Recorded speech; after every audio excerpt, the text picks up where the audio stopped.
mianatra eo an-tongotrao.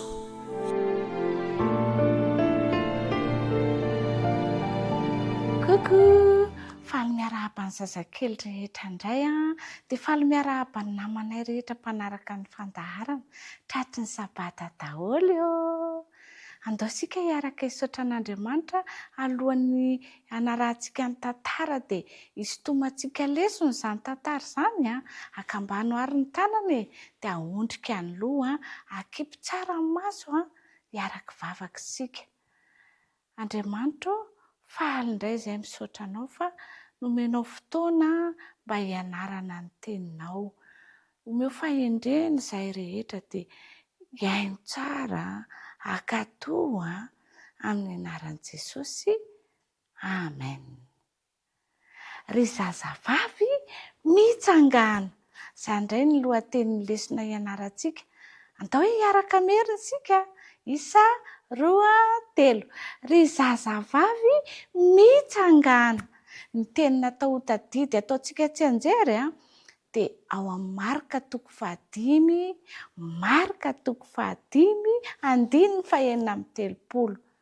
Izao ilay izy. Aza matahotra mino fotsiny ihany. Averiko indray aza matahotra mino fotsiny ihany. Ndao ary. Efa mahay nareo zazakely ndao averintsika. Dia mianatra manisa telo indray Isa, roa, telo. Aza matahotra mino fotsiny ihany. Bravo! Izao tao amin'ny trano anankiray dia nisy any Andriamatoa Jairo dia Ramatoa Jairo. Dito zareo Andriamatoa Jairo dia Ramatoa Jairo. Nanana zazavavy kely inge izy zanaky ry zareo izany dia narary ilay zanany vavy. Natory teo am-pandriana. Narary, nanavy be. Dia sahirana be mihitsy Andriamatoa Jairo sy Ramatoa Jairo fa tsy mety sitrana ilay zanany vavy kely. Tena tiany inge io zanany vavy io ohatranareo tena tiany dada sy neninareo. Na alahelo zareo, na atahotra zareo.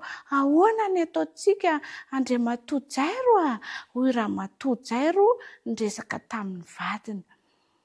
Dia hoy Andriamatoa Jairo, misy lehilahy anankiray any tsara fanahy be sady be fitiavana be andeha ho any satria henoko hoe mahay manasitrana inge io lehilahy tsara fanahy io Hay, andeha ho any izany ianao. Andeha ho any tsy maintsy hiresaka aminy mba hanasitrana ny zanatsika. Dia lasa Andriamatoa Jairo nandeha nitady an'ilay lehilahy. Hay Jesosy rakizy ilay lehilahy tadiavin'Andriamatoa Jairo Henon'Andriamatoa Jairo hoe Jesosy mahay manasitrana dia lasa izy nakany. Hitany Jesosy. Tena hitany Jesosy. Dia tonga izy dia nakeo amin'ny tongotra Jesosy. Jesosy marary be ny zanako vavy andao rem-basitrano Tena naiky Jesosy. Andeha ry zareo hiverina ho any an-tranon'Andriamatoa Jairo. Rehefa nandeha teny an-dalana izy dia nisy lehilahy niazakazaka be nanatona an'Andriamatoa Jairo. Andriamatoa Jairo aza sairanina intsony, aza manahirana an Jesosy intsony ianao fa maty ny zanakao. Nitomany Andriamatoa Jairo. Nitomany Andriamatoa Jairo. Dia hoy Jesosy hoe Andriamatoa Jairo aza matahotra fa mino fotsiny ihany. Andao ho any an-tranonao isika. Dia lasa ry zareo mbola nandeha nakany an-tranon'Andriamatoa Jairo. Rehefa tonga tany izy dia feno olona nitomany rakizy tao nitomany ny olona satria nalahelo an'ilay zazavavy kely narary dia maty. Rehefa tonga tao Jesosy satria Jesosy be fitiavana tia ny ankizy koa nge Jesosy. Dia niditra tao an-trano izy dia noraisiny ny tanan'ilay zazavavy kely dia hoy izy hoe ry zazavavy hoy aho aminao mitsangana. Tonga dia nisokatra ny mason'ilay zazavavy kely rakizy. Hoay, nisokatra ny masony, nahita an'i Jesosy izy. Faly be izy nahita an'i Jesosy. Jesosy feno tsikitsiky nge no hitany voalohany e. Dia rehefa avy eo nitsangana izy rakizy nitsangana ilay zazavavy kely dia faly be izy nanatona ny dada sy ny neny. Andriamatojairo sy Ramatojairo ny dada sy mamana. Dia nanatona azy izy tonga dia nataony kalain ohatran'izao dada sy mamana. Hono rakizy, nareo koa ve mba tia manao kalain? Tia manao kalain any dada sy neny ve nareo? Dia tia manao kalain any zokiko koa ve nareo? No fihinana nataony kalain ny dadany dia mamany. Faly be izy, dia faly be koa dada sy neny satria sitrana ilay zanany.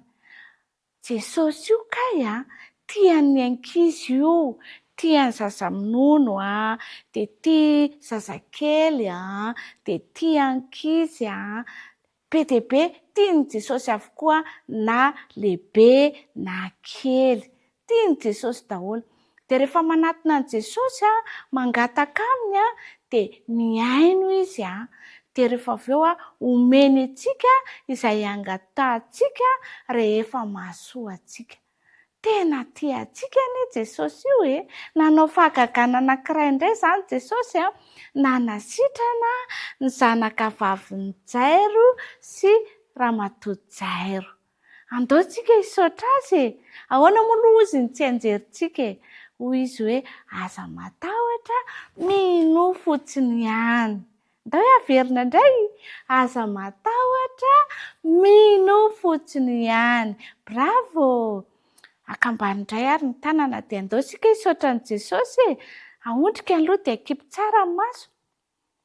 Jesosy zokinay misaotra anao zahay fa nomenao lesona indray izay fa ianao dia mahay manasitrana ny ankizy ohatran'ilay zanaka vavin'ny Jairo. Dia omeo fahasalamana ny zazakely, ny ankizy, ny zaza-minono raha sendra sanatria misy marary.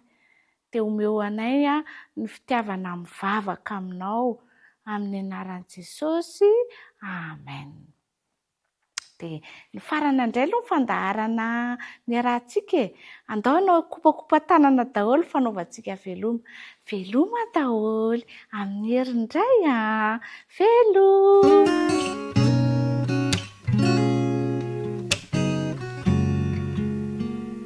Faly miarahaba ny kilonga rehetra tratr'izao fotoana izao izay ahafahana mamerina ny lesona. Miarahaba antsika rehetra ry kilonga. Mino fa salama tsara vonona ihany lesona. Koa meloha izany ary dia izao akambana ny tanana, ahondrika ny loha, akipy ny maso, vavaka isika. Jesosy malalo misaotra anao zahay. Fanotahinao ary afaka hamerina lesona indray. Mamelany elokay ary ampio zahay mba ho kilonga kely mahay miaino sy mahatadidy. Amin'ny anaran'i Jesosy nangatanay vavaka. Amen. Tonga eo amin'ny fotoana ary tsika izay hanomezana indray ny tantaran'ny Josefa sy ny ralany. Efa hentsika taloha ny tantaran'i Josefa dia ho tohizantsika izy androany fa herinandro fahafiry moa tsika aloha fa iraika ambin'ny folo. Fa iraika ambin'ny folo. Lohateny miaraka hoe vory ny fianakaviana. Vory ny fianakaviana. Tsy anjery ary. Aorianan'ny telo dia miara-mamerina. Isa, roa, telo. Fa fantatsika fa ny zavatra rehetra dia miara-mahasoa izay tia an'Andriamanitra.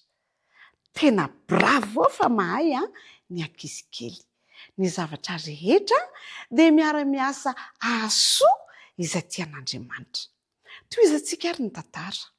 Rehefa nividy vary tany Egipta ny rahalan'i Josefa dia notazominy i Simeona, zokin'i Josefa io, dia naveriny tao anaty gony ny vola ny fitianana vary.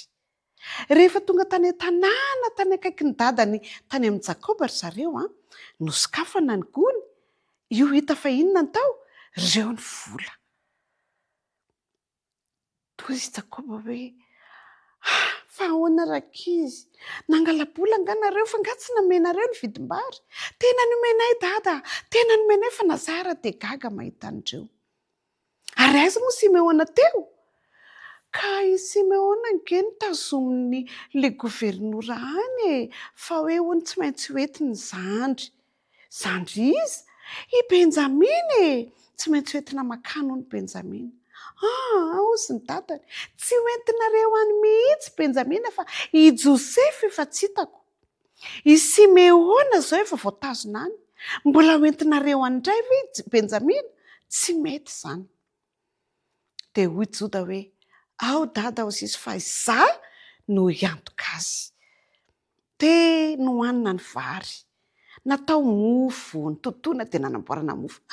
Natsiro ane zany. Fa rehefa nandeha ny fotoana dia lany ny vary. Lany ny vary. Tsy maintsy aninona zany? Mandeha mividy vary. Aiza? Any Egipta.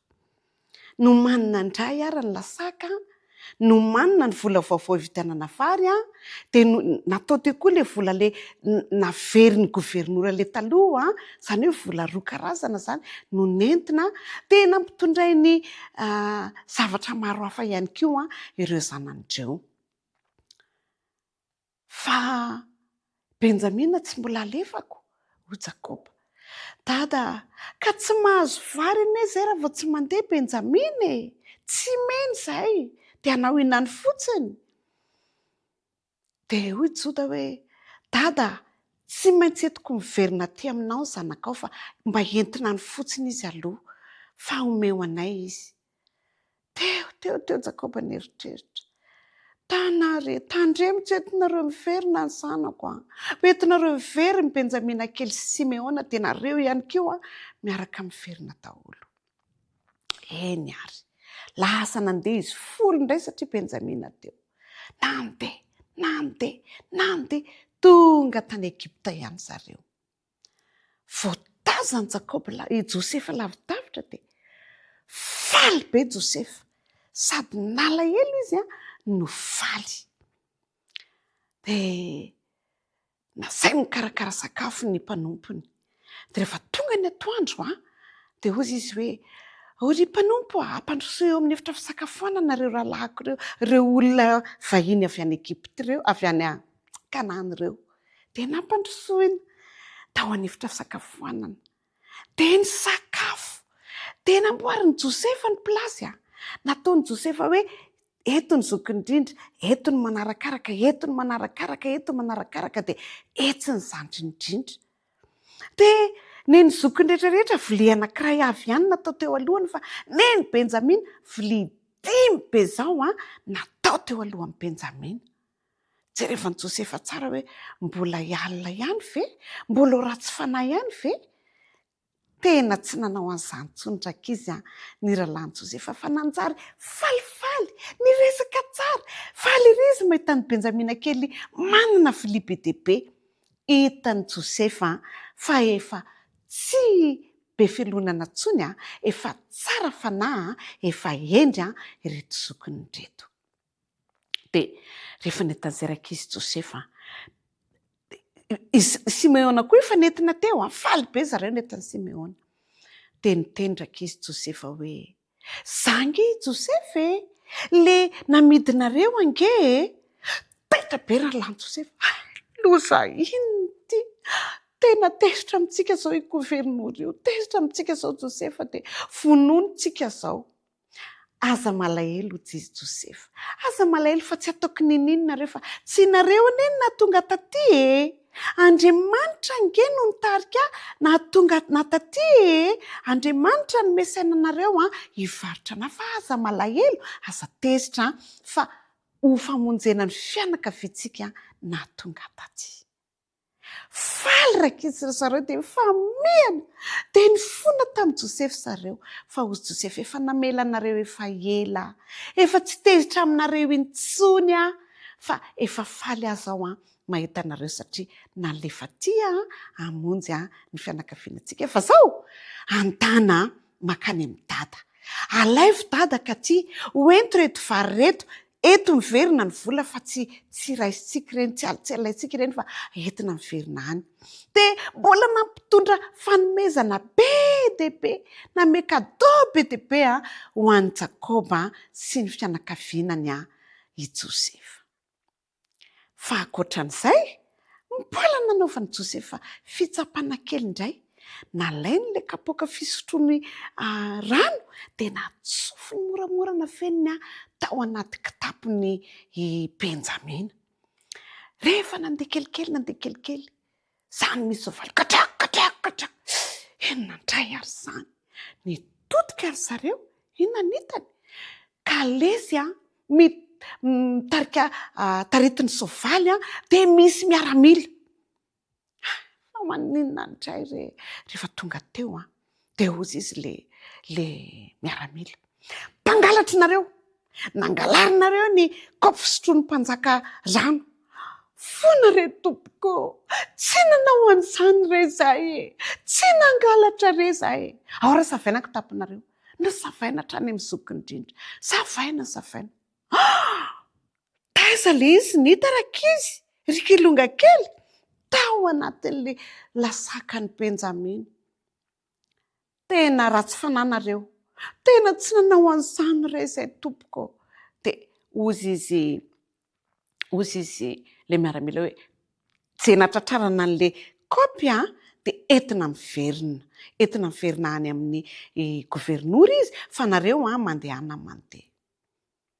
Tena tsy azo atao izany tompoko, tsy mety izany, vonoa izay rehetrarehetra fa tsy azo atsanina an'izany ny zandriny. Alao izay rehetrarehetra ary ny saziany, alao izay zaho izy joda, alao zaho izy joda no saziana mafy dia vonoana dia kapohana dia tsy hamerina sakafo ataon'izany rehetrarehetra izany fa alao Benjamina mandeha. Hozy izy miaramila entinay Benjamina fa andana alaivo ny fianakaviananareo. Eto ny sakafo dia rehefa avy eo miverina nareo. Tena nandeha sady nalahelo no faly, tsy tatsony izay atao. Dia rehefa tonga tany amin'ny Jakoba dia tatarena tany amin'ny Jakoba hoe dada hitanay nge Josefy dia Benjamina no tazominy ihany fa hoany daholo ntsika rehetrarehetra. Taitra be Jakoba. Josefy any izy ange nanome anay vary, izy ange le gouvernoura. Taitra be Josefy sady faly, i Jakoba sady faly izy no nalahelo. Nangonina ny entana, naorina ny entana, antaontsika ho any Egypta dia lasa ry zareo nakany Egypta. Dia nentina miverina koa ange le vary fa tsy lany satria maika hitan'i Josefy sy i Benjamina. Rehefa tonga tany Egypta, nifanena vory ny fianakaviana rehetrarehetra. Faly, nifamihana, nihirahira, faly satria niaona indray.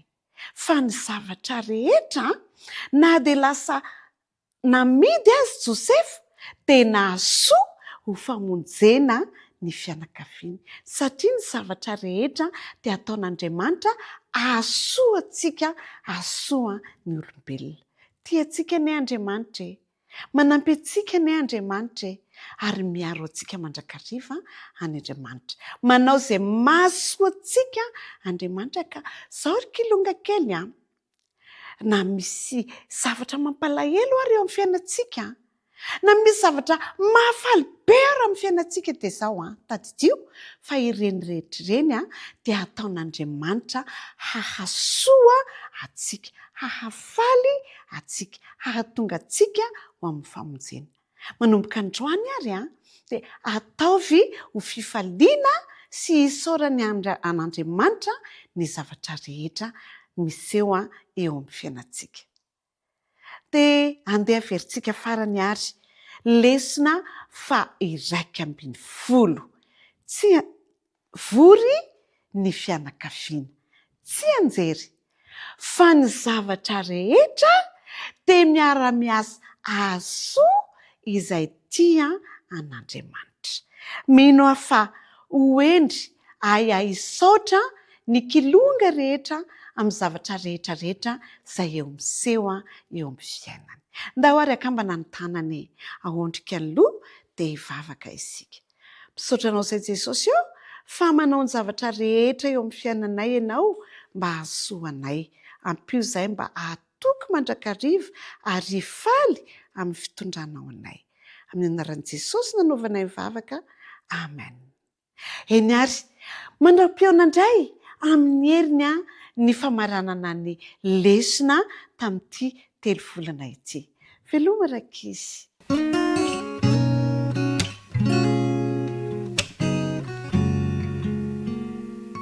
Miarabany tanora manontany rehetra ireo 13 taona sy 14 taona. Miarabany zoky indray aman-dreny ny zandry rehetra ihany koa nahatratra izao fotoana izao isika izay hamerenantsika ny lesona ny anarantsika nandrisy ny herinandro. Ilay loha hevitra faraka 12 izay niresantsika ny amin'ny hoe miaina ao anatin'ny tontolon'ny vola sy ny harena. Ny andinina tao tadiana dia ny lioka toko 12, 20, sy ny 17 dia rahantsika mamerina izany. Ary hoy Jesosy tamin'ny mpianany, noho izany dia lazaiko aminareo hoe aza manahy ny amin'ny ainareo izay hoaninareo na ny amin'ny tenanareo izay ho tafianareo fa ny aina mihoatra noho ny anina ary ny tena noho ny fitafiana. Angela dia ny aina tao anatin'ny fahantrana ary tsapany izany hoe matory amin'izao tsisy ninona ao anatin'ny vavony. Ny tomany matetika izy ny amin'izany kanefa tsy nanana ho atolotra reto ray aman-dreny. Dia nahatsapa izy fa ilaina ny miankina amin'Andriamanitra satria Andriamanitra ny manome izay ilaina rehetra. Dia indray andro tokoa ary nisy olona izay nanatona ny rainy ka nany-miasa sahaza ho an'ny rainy mba hahafahan'izy ireo mividy sakafo sy manana fitafiana sahaza. Dia nisy ihany koa vehivavy iray tsara fanahy nanampy ny reny mba hiverina any an-tsekoly indray mba hahafahan'ny reny manohy fianarana indray ka hanana asa tsara kokoa aty aoriana. Dia niova ny fiainan'i Angela ary nianatra Angela fa eo amin'ny fiainana dia ilaina ny manome izay an'Andriamanitra. Ka rehefa mahazo vola Angela dia zarainy 3 mazava tsara ny vola izay voarainy. Ny ampahany voalohany dia averinao an'Andriamanitra, ny ampahany faharoa dia anampindra sahirana ary ny ampahany fahatelo kosa dia hikarakarany ny tenany satria nianatra izy fa raha mahatoky amin'ny kely dia ho tendrena ho mpanapaka amin'ny be ary ny anarany ihany koa fa Jesosy dia nilaza fa manao hoe nona dia nomenareo hanina, tsy nanan-kitafy dia nitafianareo. Dia nahafantatra izy fa raha manome izany izy dia toy ny manome ho an'i Jesosy rehefa miara ny sahirany ireny satria efa ny ainany izany fahasahiranana izany. Dia tsy mba nisalasala izy nanome izay ilainy hafa, nanome ireo kambody ireo sahirana izy tamin'ny zavatra rehetra izay nananany. Natoky tamin'izay rehetra nomena azy izy. Dia izao ihany koa ry tanora mantoanto isika ihany koa dia didian'Andriamanitra mba hanome ampahany amin'izay rehetra azontsika ka na dia mbola kely aza ny vola azonao dia izao indrindra no mila ianaranao ny amin'ny fahatokiana ka hamerenanao ny ampahafolony izay angatahan'Andriamanitra aminao satria fanehoana fahatokiana izany. Ilainao ihany koa ny manome ho an'ny sahirana araka ny izay nataony Angela teo satria ilaitsika ny maneho an'i Jesosy amin'ireny sahirana ireny. Dia manomboka izao dia andao isika hianatra ary ny amin'ny hoe fahatokiana amin'Andriamanitra ka rehefa mahazo vola ianao na nisy nanome izany na tamin'ny asa madinidinika izay nataonao dia ento amin'Andriamanitra izany.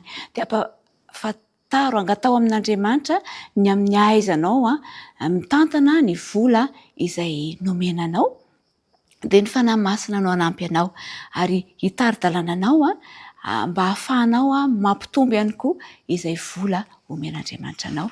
Dia tadio fa Andriamanitra no mitantana ny fiainantsika rehetra, dia ilaintsika ny miankina aminy, ilaintsika ny mahatoky azy amin'ny zavatra rehetra. Tsy anjaranao ny miahiahy ny amin'izay hohaninao, ny amin'izay hotafianao, fa Andriamanitra no mitantana anao sy miahanao. Fa ny anjaranao dia ny mametraka ny fiainanao eo amin'Andriamanitra, mametraka ny volanao sy ny harenao eo amin'Andriamanitra. Eny fa na dia mbola kely sy mbola vitsivitsy aza no azonao dia mahatoky an'Andriamanitra, dia izy no anomeanao ny fanamasina ahafahanao mitantana izy rehetra nomeny anao. Dia maniry fanandramana tsara ary tanora mantoanto ka manomboka izao dia ahitantana ny vola sy harena izay omen'Andriamanitra anao ianao, fa izay mahatoky amin'ny kely ihany no tendrena mba hanapaka amin'izay. Dia mirary soa indrindra re ho amin'ny fiarahan'ny mianatra manaraka indray. Veloma daholo.